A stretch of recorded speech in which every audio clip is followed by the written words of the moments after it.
All right, guys. So I am here with Daniel. Daniel was actually one of my first clients from back in the day. I think we first initially worked together like over 2 years ago at this point. Maybe It it's was like three. 3.5 years ago now. I Yeah. think almost. Yeah, it's been a long time. And you've definitely come a long way. And I know that you're in a pretty good spot right now dating wise. So I figured I'd have you come on and kind of talk about your experience working with me. So I guess first, can you briefly describe yourself to anybody watching? Yeah. Hey guys, I'm Daniel. I'm 25 years old. I'm a PhD student. Um, at the minute, I do chemistry, hoping to be kind of like a firefighter when I finish. And spare time, I do like kendo, martial arts, and like Scottish country dancing, and just reading and making terrariums, and that's about it. Yeah. Nice. Cool, man. So first, I guess, could you share a bit about what your dating life looked like before we started working together in terms of like how many dates were you getting, how you felt about dating specifically? Yeah, I didn't really understand dating at all. Like I'd maybe been on 3 dates in my entire life. Like I didn't really understand how to get like women invested in me or how to show them a good time. I just kind of absorbed like be a nice guy from like media and stuff, but it wasn't really working and I didn't really understand why or how to change it basically. Got it. Yeah. How'd that change for you after you joined Attraction Accelerator? I think it was just it's even just little things like how to text properly and how to as you always say, like maintain your frame and not be desperate or needy or need validation from somebody else. Just developing that sense of like I could fuck this up if I want to. If that's the funnier thing than being desperate and trying to make it work, then that's what I'm gonna do. And at the end of the day, I'm gonna be fine, whatever happens. And once you kind of develop that mindset, things just go a lot smoother and people just want to be around you because you're more fun and funny and you make them laugh and that kind of stuff because you're just chill, I'd say. Yeah. Yeah, just being able to like tap into that part of yourself and understand how to do that consistently, I think is, really important. Well, normally I'd ask like what your process looked like before for getting dates, but since you weren't getting like really any dates at all, there probably wasn't much of a process, really.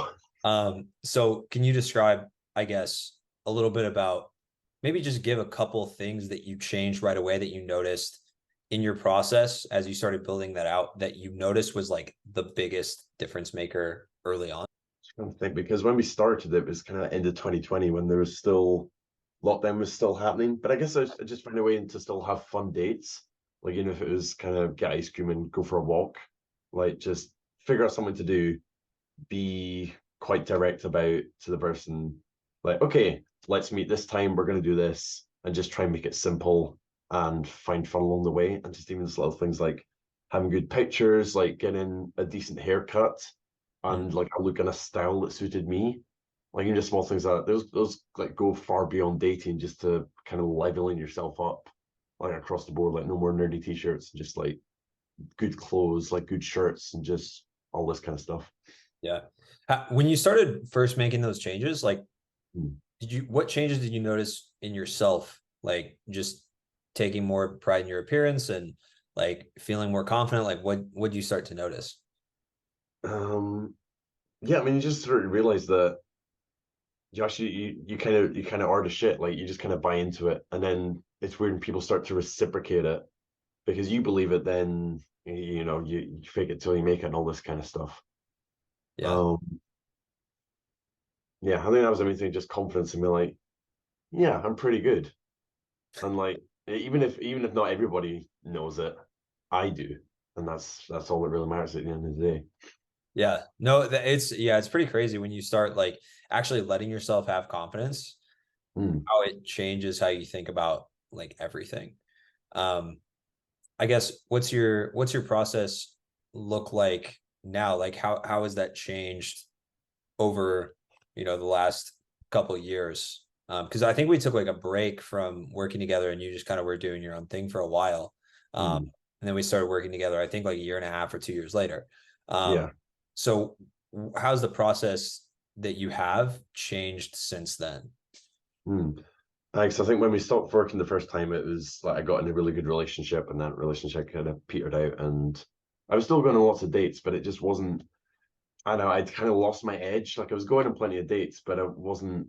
There was just something off. So I guess when we started working again, I was able to kind of get my confidence back a little bit, and just being a little bit more not insistent, but like self-assured, and yeah, just that energy of let's go do this. I know this is fun. We're gonna have fun if we do this. That actually brought up a question for me, which is like, how did you building up more confidence and getting your confidence back, like, I guess what do you think caused that? Because you said it was around the time we started working together again.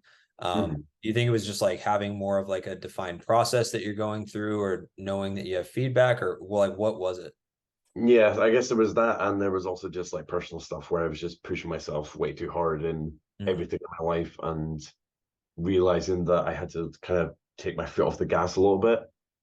And it's important. There's so much in this program which is about like getting off your ass and having setting goals and matching those goals. But I was kind of going over and beyond a little bit, and I just had to be able to take my foot off the accelerator and just relax and be a bit more chill, which did help with stuff like dating and just loads of other parts of my life. Yeah.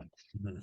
Yeah, that makes a lot of sense. I guess one thing is, wait, I'm gonna probably edit this part out, because I think I went out of order with the questions. So what was like the main challenge that you faced when you were first starting out, like when you hadn't been on very many dates? Because you just talked about like the challenge of like pushing yourself too hard and like beating yourself up, which I think was a big thing. But what were some of the challenges before then, before you started getting dates? So like way back when we were first working together. Yeah. Or anytime you've had like a dry spell, or anytime you like felt down to Mm, like I get to a place think really good. I think it's just accepting that sometimes there isn't any more I should do, or there's not really any more I can do, because it's easy when you get a dry spell to put it all on yourself, like I'm not good enough or I'm not on top of my game. Like it's my fault that I've slipped or fell off the wagon. Which it's good to take accountability, but there's a point where Mm, sometimes it's just like it's just not happening. It's just a dry spell, and you gotta just not really.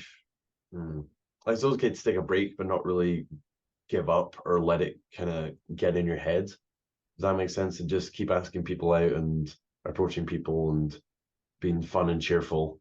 And sooner or later your luck's going to turn and dry spell's going to end, and just being okay with that. yeah. Yeah. I think it just comes down to trusting a process, because it's nothing, and not beating yourself up, because it's like you as a person aren't bad. You just Mm, probably have something off in your process that you could change, or you mm, could put more effort into, acting a certain way at a certain time, and that's what's messing things up. Or like you said, like just taking a break, and you've gotten too robotic with it, and learning how to have fun with it again.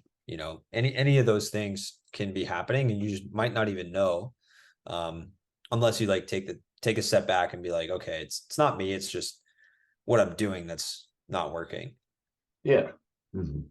Yeah, even when I was off doing my own thing and I came back for advice, it was yeah, I was being too robotic with it. I was just kind of going through the motions, and even just getting maybe one or two ideas for prompts to which you then can take away and kind of riff off of or build your own thing on top of.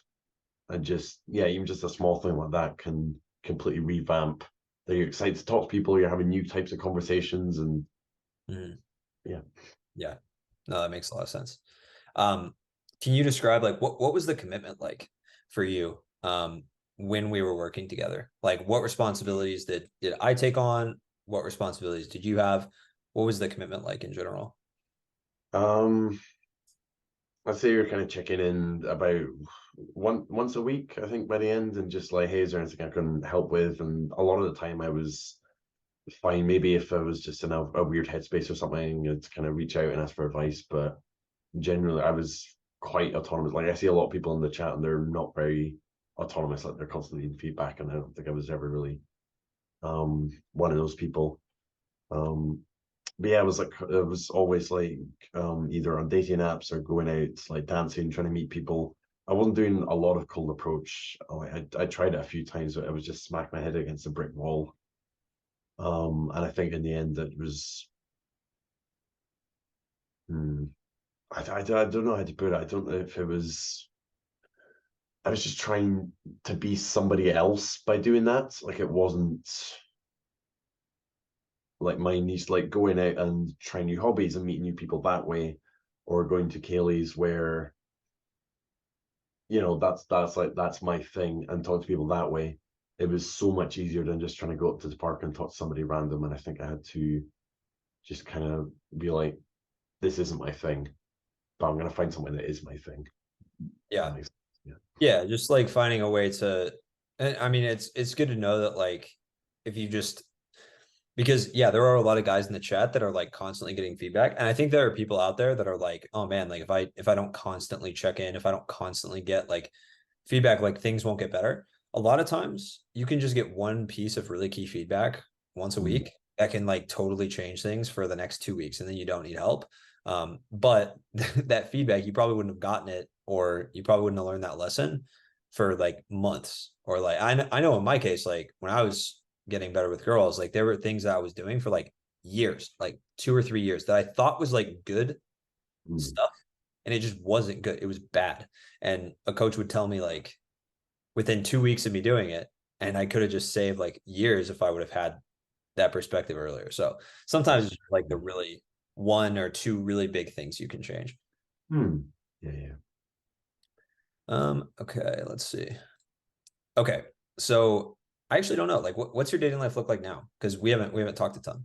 Yeah. I'm actually seeing somebody now for almost 3 weeks. Like it's still pretty new, but honestly, just this entire year, it's been not like a dry spell, but you feel like you're starting to get somewhere with somebody, and there's always a but. Like there's always they're moving back to Texas, or they're just not feeling it. I'm not just feeling it. And it's just been, uh it's just one thing after another. But it's finally things that just kind of start to work out, and then it's they're a lovely person, and we kind of have a good time with like it's easy to tease with them and flirt with them, and yeah, it just seems like everything's kind of come together finally, which is good. That's good, man. So based on how things are right now, where do you see your dating life going the next 6 to 12 months? Well, that's kind of a big question because they're international students, so they're moving back to Germany for the next year. They're planning on coming back to Scotland after the year, but I know it's going to be interesting because that's not the situation I've been in before. But I'm planning on seeing each other at least once a month, like either I'm visiting them or they're visiting me, and both seem keen for that. So it's going to be different, but still feels good. Somehow it's worth giving a try at least. Yeah, no, for sure. That makes sense. Okay, last question. What surprised you about Attraction Accelerator when you came in? Like, did you have misconceptions when you first came in? Like, what was surprising? I think it was just some of the changes are so small, but they have such a big impact on everything else. I think we perhaps talked a little bit before both times, so I had an idea of who you were and the kind of program you were supplying, where it's one where it's less about like cheap pickup lines and it's very much like built from the ground up. And you're going out, you're achieving what you want to be doing with your life and kind of building up that way to the point where you don't really need cheesy pickup lines because you're just attractive in and of yourself. Yeah, even just that concept, because there's so many people out there who are just kind of like scammers, that kind of thing. But yeah, and I think that's the thing. You're always working to improve the program, and I think I've seen that where I don't know if it's just like being all right with like not pulling every single time like you go out. Like if you're just like if the date's more interesting, if it goes in a different direction, then it's fine to go in that direction. If that makes sense. Yeah. Yeah. Makes sense. Cool, man. Well, dude, I appreciate you taking the time to come on here and talk about your experience.